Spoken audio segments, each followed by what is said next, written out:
بيتكلم عن الخريطة في حياتنا. الدرس الثاني بيتكلم عن الخريطة في حياتنا. أولا لازم نعرف الفرق بين المخطط والخريطة. إيه معنى المخطط ومعنى الخريطة؟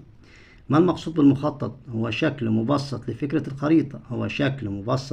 الخريطة. ده مخطط، كأني بخطط للبيت بتاعي أو بخطط الشارع اللي عايش فيه أو القرية أو المدينة اللي عايش فيها. ده معنى كلمة مخطط. يبقى المخطط هو شكل مبسط لفكرة الخريطة. ما المقصود بالخريطة؟ معنى كلمة خريطة يا أولاد هي رسم مصغر يوضح سطح الأرض أو جزء منه، باستخدام الرموز والألوان ومقياس رسم محدد. يبقى أنا برسم حاجة مصغرة يوضح سطح الأرض أو جزء منه باستخدام الرموز والألوان ومقياس الرسم.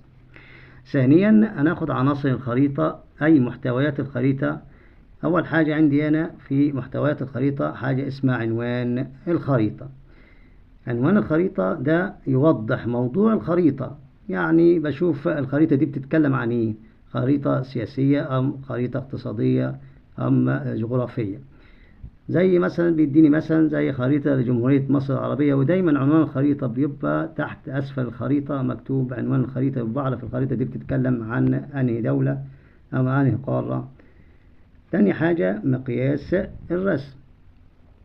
مقياس الرسم دايما بيبقى على الخريطة عامل زي المسطرة يا حبايبي، بيشير إلى النسبة بين المسافة على الخريطة وما يقابلها على أرض الواقع. يشير إلى النسبة بين المسافة على الخريطة وما يقابلها على أرض الواقع. بمعنى يا مستر، بمعنى إن السنتي على الخريطة يساوي بره على الطبيعة 100 كيلو متر. يعني السنتي على الخريطة بيساوي 100 كيلو متر على الواقع. يعني المسافة بين المنيا وأسيوط مثلا 2 سنتي أو 3 سنتي، يبقى أضربها في 100 يبقى 300 كيلو متر يعني على الواقع.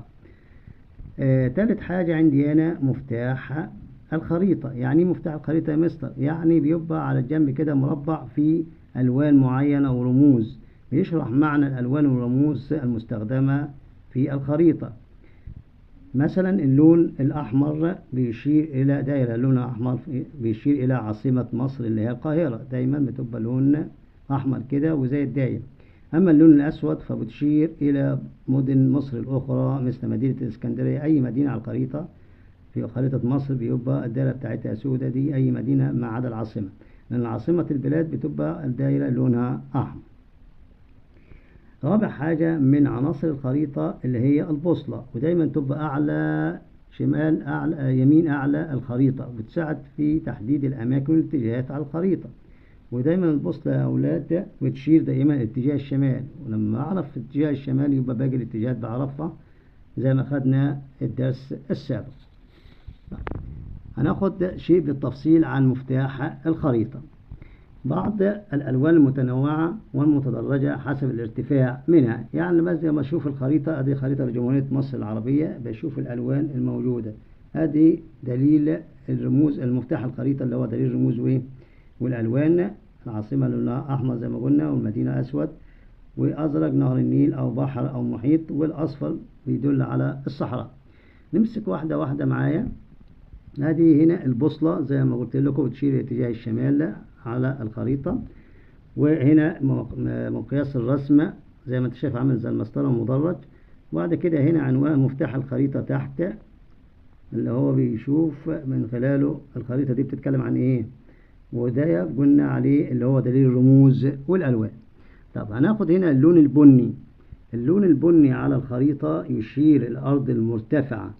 ايه الأرض المرتفعة يا مستر؟ جبال تلون على الخريطة باللون البني. دايما الجبال على الخريطة والهضاب باللون البني، سواء البني الغامق أو البني الفاتح. أعطيني مثلا في مصر جبل زي جبل سانت كاترين. جبل سانت كاترين ده موجود في جنوب سيناء هنا باللون الأسود. باللون ايه؟ الأسود أو البني الغامق. مثل هضبة التيه الموجودة بوسط سيناء. يبقى أكبر جبل في مصر هو جبل سانت كاترين، ويلون باللون البني الغامق. وهضبة التيه برضه في وسط سيناء بتلون باللون البني. يبقى أنا عرفت اللون البني بيشير إلى المرتفعات، الشيء المرتفع، الأرض المرتفعة على الخريطة. طيب اللون الأخضر يا مستر على الخريطة ده بيدل على السهول الفيضية اللي هي الأرض الزراعية. السهول الفيضية اللي هي الأرض الزراعية. دايما الأرض الزراعية الزرع يا أولاد ده لونه أخضر على الخريطة. أعطيني مثال زي سهول نهر النيل بمصر والسودان، ودايما الأرض الزراعية بتوجد على ضفاف نهر النيل وفي الدلتا، ولونها دايما بيبقى لون أخضر.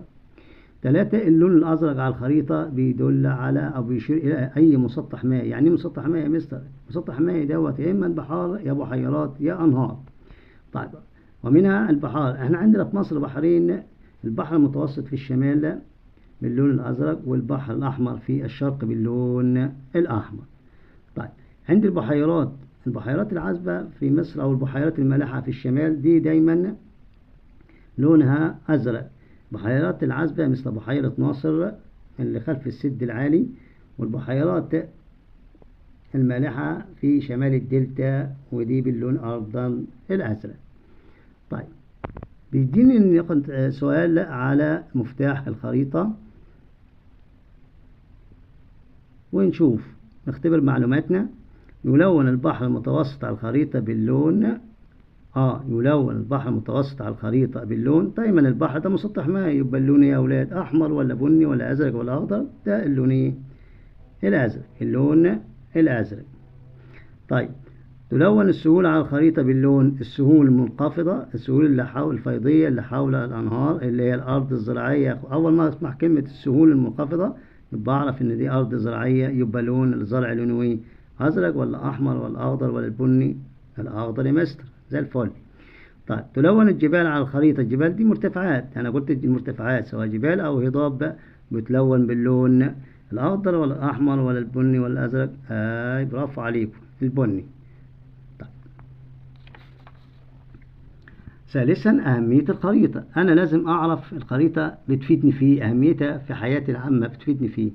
قال لي يجيلي سؤال علل أو بما تفسر للخريطة أهمية كبيرة في حياتنا اليومية.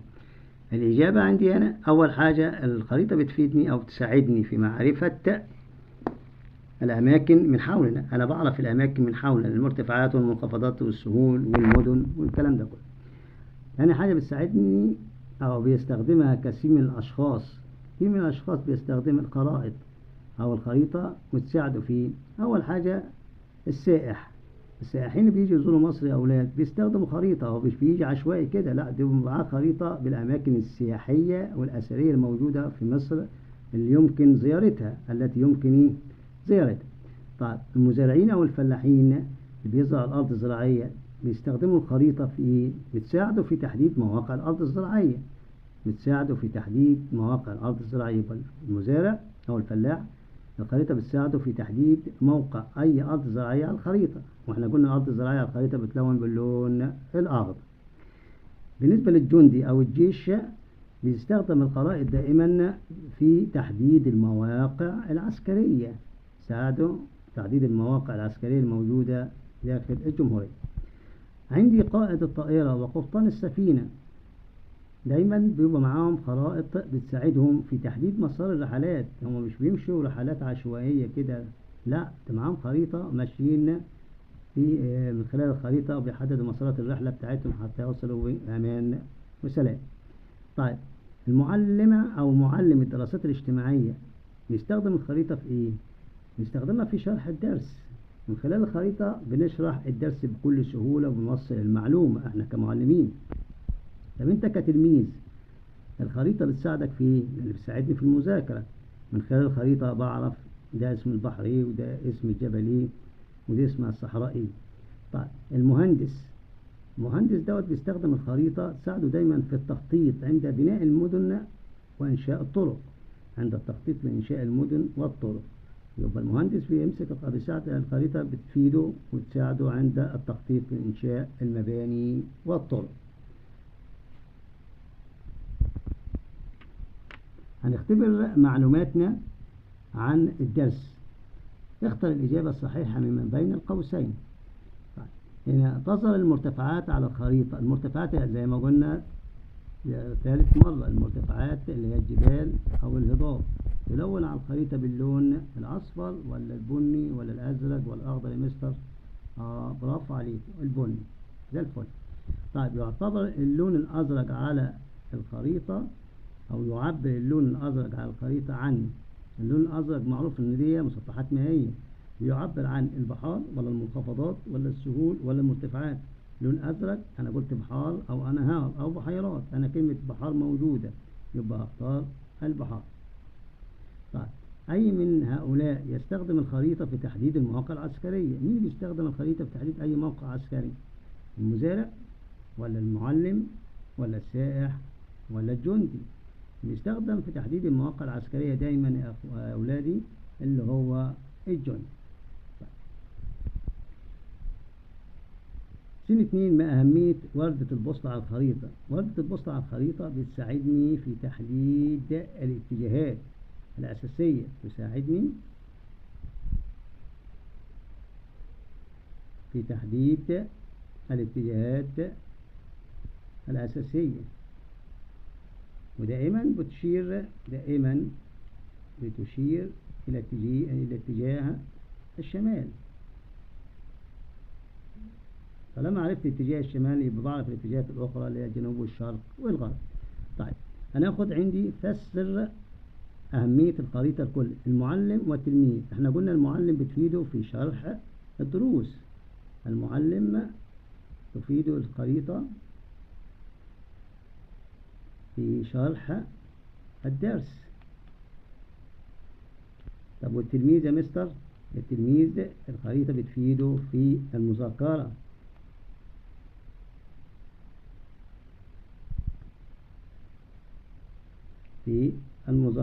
أو مذاكرة دروس.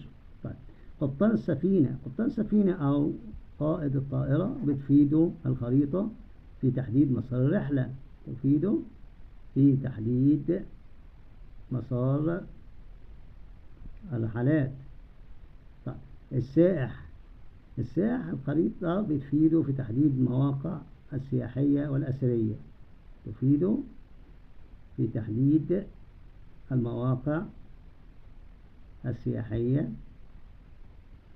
والأثرية. طيب ماذا يحدث إذا تم رسم الخريطة بدون مقياس رسم؟ عدم معرفة المسافة بكل دقة، عدم معرفة المسافة على خريطة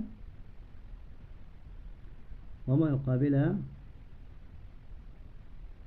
على الطبيعة. يعني أنا ما أقدرش أعرف المسافة اللي موجودة على الخريطة وما يناسبها على الطبيعة إلا في وجود مقياس الرسم. كده انتهينا من الدرس الثاني، والسلام عليكم ورحمة الله وبركاته. ما تنسونيش بلايك وشير، وأرجو من الله سبحانه وتعالى أن أكون قد وفقت في شرح الدرس، والسلام عليكم ورحمة الله وبركاته.